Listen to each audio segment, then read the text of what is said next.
কেমন আছো? আশা করি ভালো আছো, সুস্থ আছো। তো আমিও ভালো আছি। মৌসুমি অফিসিয়াল চ্যানেলে তোমাদের সবাইকে স্বাগত জানিয়ে আজকে চলে এলাম ডেলি ব্লগ নিয়ে। তো দেখো উনুনটা আবার ধরিয়ে দিয়েছি। আর আজকে আমি ডিমের অমলেটের ঝোল করবো। তার জন্য দেখো 3টে ডিম নিয়েছি। আর এখন আমি ডিমগুলোকে ফাটিয়ে নেব।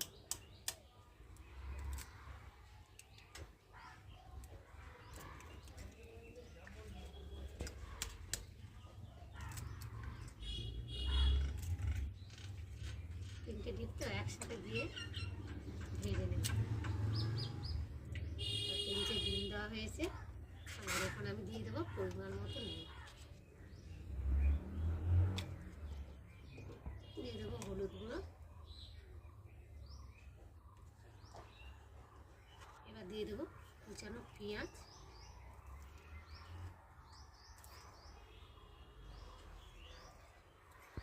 আর দিয়ে দেবো কুচানো কাঁচা লঙ্কা। তার আগে আমি কড়াতে একটু তেলটা দিয়ে দিই, কড়াটা যেহেতু গরম হচ্ছে।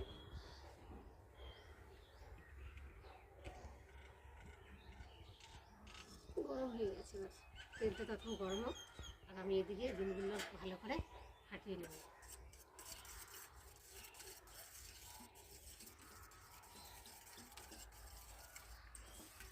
ভালো করে না ফাটিয়ে নিলে তো দলা ঢালা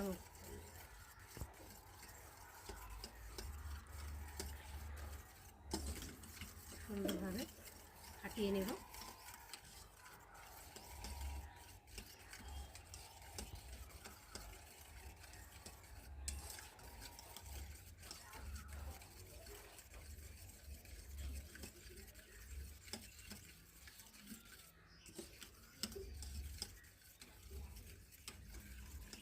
দেখো ফাটিয়ে নিয়েছি।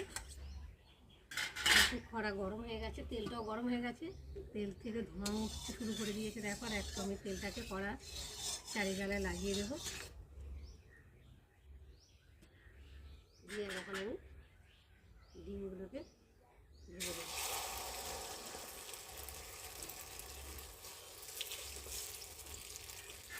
দিয়ে আর একটু খুন্তি দিয়ে ছড়িয়ে ছড়িয়ে দেবো।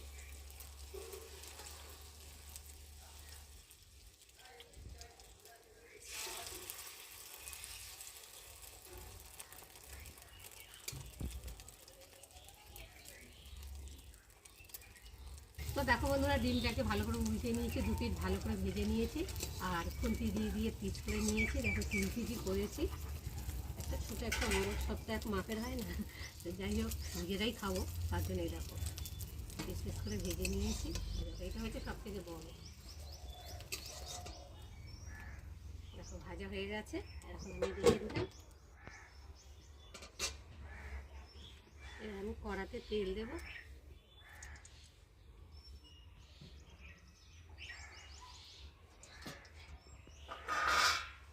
এবার আমি কপিগুলো ভেজে নেব। কপি দিয়ে আলু দিয়ে ডিমের অমলেট করে ঝোল করবো। তো চলো, ফার্স্টে ডিমটা ভাজা হয়ে গেল, আর এখন কপিগুলোকে ভেজে নেব।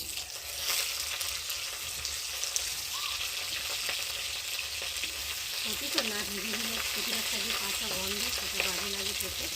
আর ভেজে নিলে টেস্টটা লাগে, খেতেও ভালো লাগে।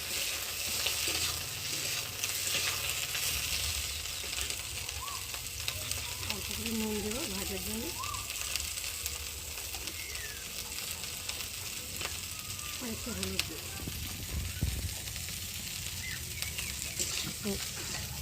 দিয়ে কপিটা একটু ভালো করে ভেজে নেব। দেখো বন্ধুরা, কপিগুলো বেশ ভালো করে ভেজে নিয়েছি। আর এই কপি ভাজতে না অনেকটাই তেল লাগে। দেখো ভালো করে ভেজে নিয়েছি। আর এখন আমি তুলে নেব। তেল দিয়ে না ভাজলে না, আর তেল দিয়ে বেশি রান্না করলে কপির তরকারি ভালো হয় না, টেস্ট হয়।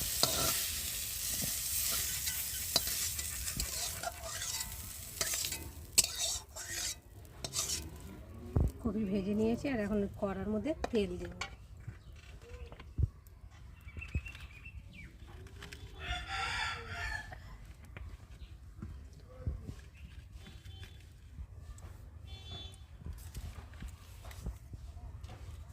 তেলটা গরম হচ্ছে। আর এখন দিয়ে দেবো তেজপাতা,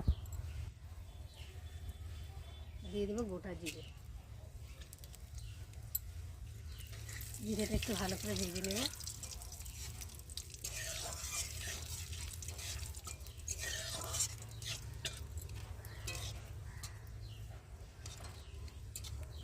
এখন ভাজা ভাজা হয়ে এসেছে, আর এখন আমি কেটে রাখা আলুগুলোকে দিয়ে ভেজে নেব।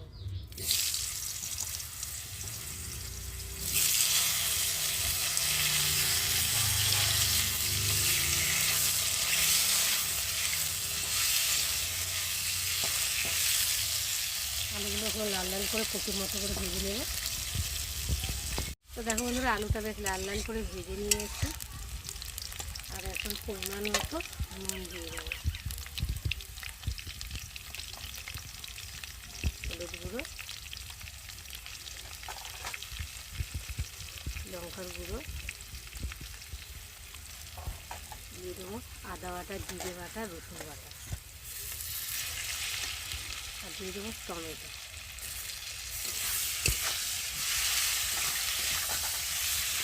রসুন, আদা, জিরে এগুলো ভালোভাবে তেলের মধ্যে বেশিক্ষণ ধরে না কষালে এই যে একটা কাঁচা গন্ধ আছে, সেটা খাওয়ার সময় ভীষণ বাজে লাগে।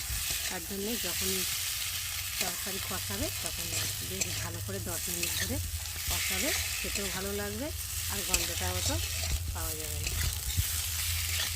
তো দেখো বন্ধুরা, আলুর সাথে বেশ মশলাটা ভালোভাবে কষিয়ে নিয়েছি, দেখতে পাচ্ছি। আর এখন মশলা থেকে তেলও ছেড়ে দিয়েছে, আর মশলা ভাজা ভাজা একটা গন্ধও বেরিয়ে গেছে।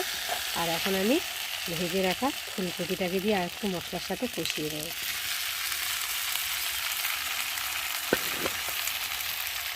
ভালো করে নেড়ে দেবো।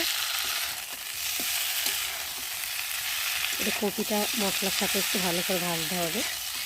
কপিটার গায়ে গায়ে যদি একটু মশলা না লাগে তাহলে তো কপি খেতে ভালো লাগবে না, টেস্টও লাগবে না, তাই না বলো বন্ধুরা? যাই হোক, আমি একটু কষিয়ে নেব।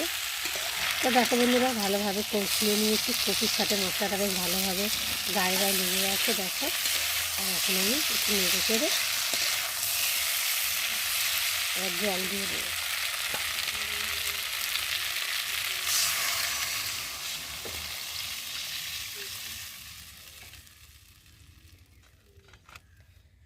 দিয়ে আর এখন খুন্তি দিয়ে নেড়ে দেবো।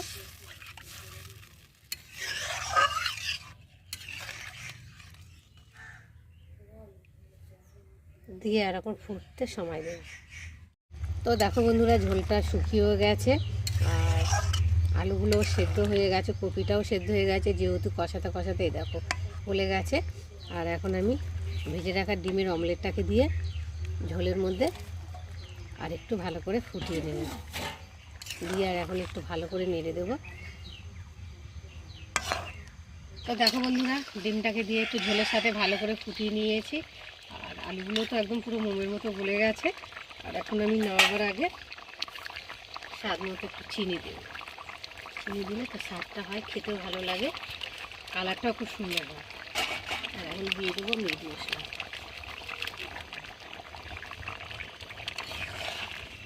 একটু ভালো করে নেড়ে নেব।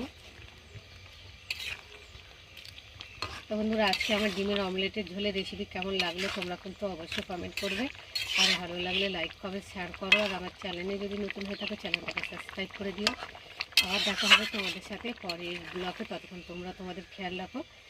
তোমরা আমার চ্যানেলটাকে সাবস্ক্রাইব করতে থাকো, আর আমি এদিকে ঢালতে থাকি।